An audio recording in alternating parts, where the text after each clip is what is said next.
Good morning, everyone. Welcome along to the Blood Red Morning Bulletin. I'm your host for today, Patrick Smith, and I'm joined by Andrew Beasley. Andrew, welcome back to the show. It's been a while since you've been on, so how are things? Yeah, I'm good, thanks, mate. I'm looking forward to the season getting started. I think it will be good when all the transfers are finalised, but obviously, as we'll be talking about, we're a long way from that being the case. So, yeah, a few rumours and stories for us to discuss, I guess, this morning. Yeah, we were just chatting off air. Basically, last time you were on these pods, we were talking about Bellingham. I'd say every show we did together, and almost every show I've done this summer has been talking about Romeo Lavia. But there's finally been a bit of a twist. It's a negative one if you're a Liverpool supporter. There has been finally something exciting rather than waffling about him as a player. Chelsea have made a bid for Romeo Lavia. I'm not sure if our listeners or viewers have missed this one overnight. But yeah, basically, Chelsea have now entered the picture with a late £48 million move. It's expected Southampton will reject it. But Andrew, it's not good news that Chelsea have entered the race for Liverpool, is it? Well, it isn't, obviously. The last thing Liverpool need is competition when they appear to be struggling to get this deal done. Equally, it's fair to wonder how serious Chelsea's interest is. I think it's sort of widely known that they're after Caicedo from Brighton, and understandably so, very good player. I think we would all quite like to see him at Liverpool, but it sort of wonders if they're sort of using a sort of Lavia bid to try and force Brighton's hand to sort of suggest to them that they might miss out on selling Caicedo. But if that is the case, I think Brighton are too well run. They're too smart to sort of fall for any kind of ploys or tricks from that sort of thing. Equally, we probably shouldn't dismiss it entirely. If Chelsea aren't getting anywhere with Caicedo, it wouldn't be a surprise for them to see them go for a player like Lavia. But everything has pointed up until now. Everything has pointed towards him signing for Liverpool, and I still think he will.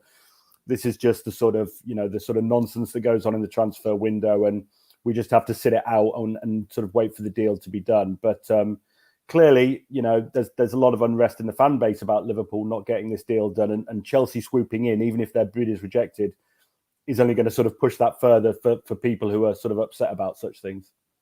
Yeah, as you say, we sort of do expect it still to happen. What do you make of sort of Liverpool's behaviour around this transfer? Obviously, Jorg Smaksha has come in on a new short-term deal.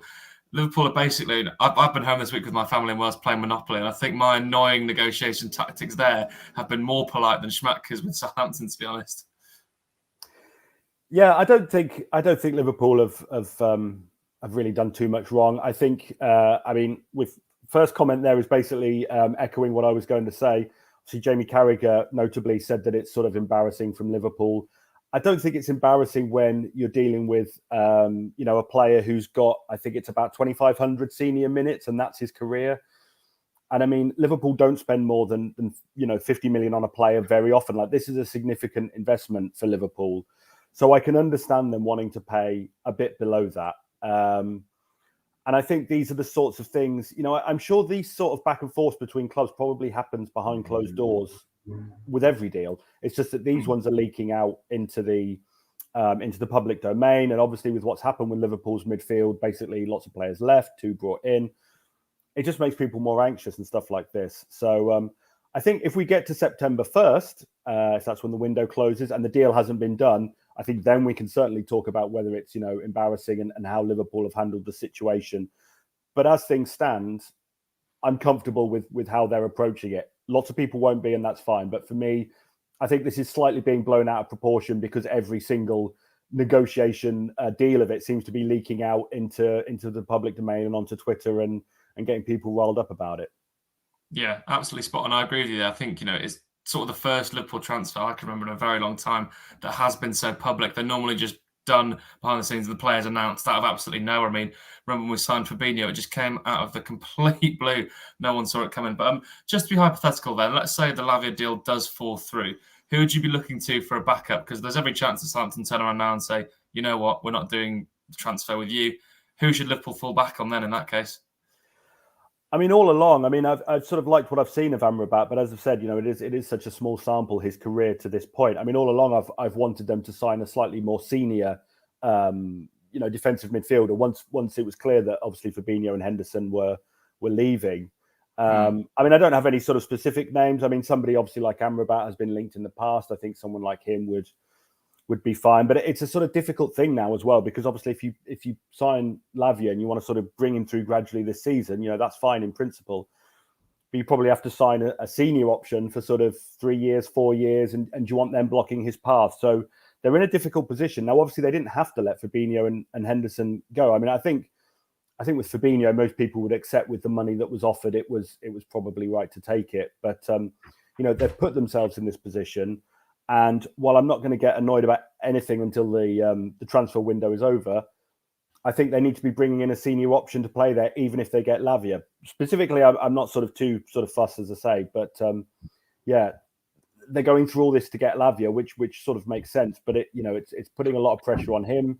It's putting more pressure possibly on Bajcetic when he comes back. He could possibly play there and stuff like that. So it's just not good to have these question marks with the season just about to start. Obviously, there's only a few games before the window opens, but you bring people in at the end of the window, it then takes them a few weeks before they're ready to play and all this sort of stuff. So, they were sort of ambushed a little bit by what happened with the Saudi Arabian deals, but clearly they need to get this sorted sooner rather than later.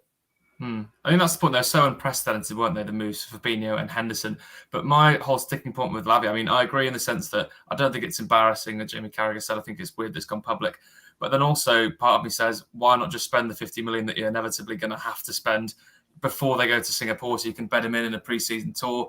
Great chance for him to, share rooms with teammates and embed himself within the squad ahead of Chelsea this weekend. Whereas now we're probably going to have Curtis Jones and I think Bajcetic may find some fitness towards the start of the season. But it's a bit of a mess, let's be honest, isn't it, Andrew? Just quickly on this one as well, what would you make of Caicedo? I mean, he's obviously got a very big price tag. Would you at all be interested in him if the Lavia deal falls through, or do you think you maybe leave that one at 100 million? Yeah, I mean, that again, it's a tall order. Like I was saying, I mean, as I said, it's sort of fairly rare for Liverpool to spend more than 50 million on somebody. So, 100 million. I would feel a bit more justified with that, because he's obviously a great player and he's got a bit more sort of experience under his belt and stuff like that. It's not what I would imagine Liverpool doing, but I think we'd all be happy if that did happen.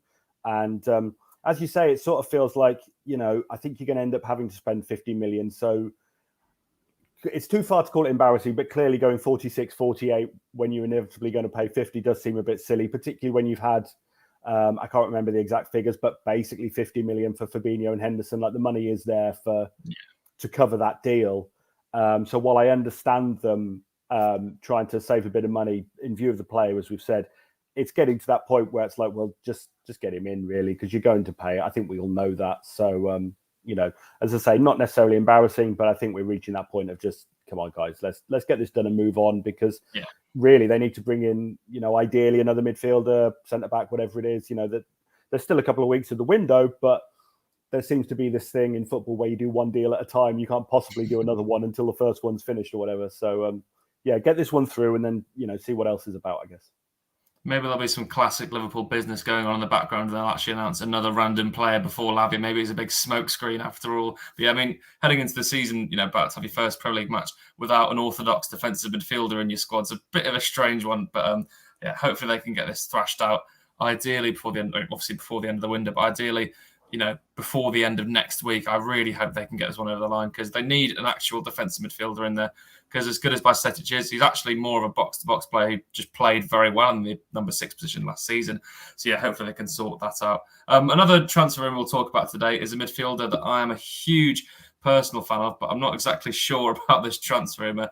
But anyway, according to Spanish publication El Nacional, Liverpool have presented a €60 million offer for Real Madrid midfielder Federico Valverde. Now, what do you make of this one, Andrew? Well, like you, I'm sort of skeptical of any transfer rumour that comes out of Spain. It's just the way it's always been. These stories come out and, I don't know what the hit rate is, but I'm going to guess it's very low.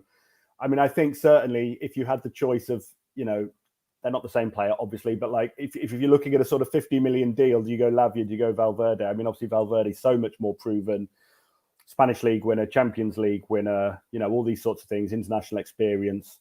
So, I mean, I think that would be a great deal, but like you, I'm sort of hugely cynical that there's any real truth in that one. But if he's the deal, you're just talking about them pulling one out of the air that nobody expected. I mean, I think people would be pretty pleased if it turned out to be him. But no, I can't see that one. But you never know.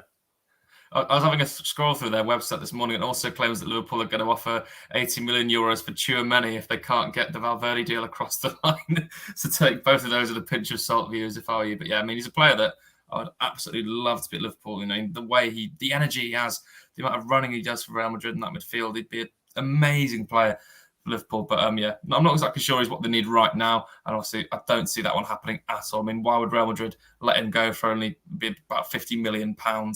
Ridiculous nonsense rumour there. Anyway, we'll talk about defenders. So we've made it clear that Liverpool need to get a couple of midfielders in this window. They definitely need a centre-back as well, I think, Andrew. I mean, I'm sure you'll agree with me on this one.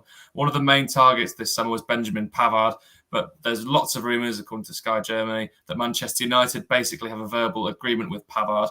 Do you think this could be one that Liverpool look back on and regret? Hard to say, really. I mean, I think he would be a good addition in that he's somebody who can play centre-back and obviously right-back. We're still not really sure what's happening with Trent. Is he going to become a sort of full-time midfielder? I mean, maybe he is if no other sort of midfielders are signed. Who knows? But clearly there's a bit of uncertainty there. And somebody of Pavard, I think he's 27, all his experience as well. I mean, I think he would be a good signing. Whether he'd be one Liverpool regret, I'm not sure. I think most people would agree that Liverpool probably need a left-sided centre-back more than they need somebody for the right, as a good addition as Pavard would be. So it might be going too far to call it a regret, but I think I think he's a player that they, perhaps should have been looking at, and we'll have to see how that goes. I don't think anyone would be devastated that he sort of turns up in a Man United shirt necessarily, but I think he could have been a good addition potentially.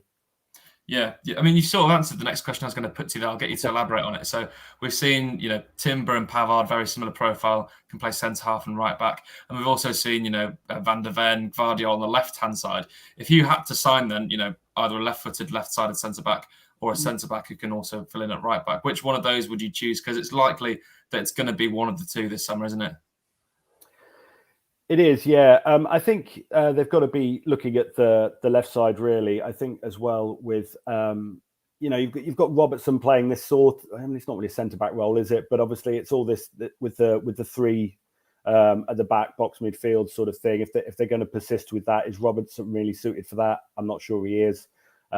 You see Manchester City sort of line up with kind of like four centre-backs for their their back line. And when, Tony Pulis used to do that at Stoke and it wasn't viewed in quite the same light, clearly playing in a different style. But, there is something to be said for having these sort of centre-backs who can also sort of do a job at full-back and stuff like that. And Liverpool, Gomez could sort of do a bit on the right side and stuff like that. But, if they're going to persist with this formation, it's something they need to be sort of looking seriously at bringing in some new players and stuff, yeah.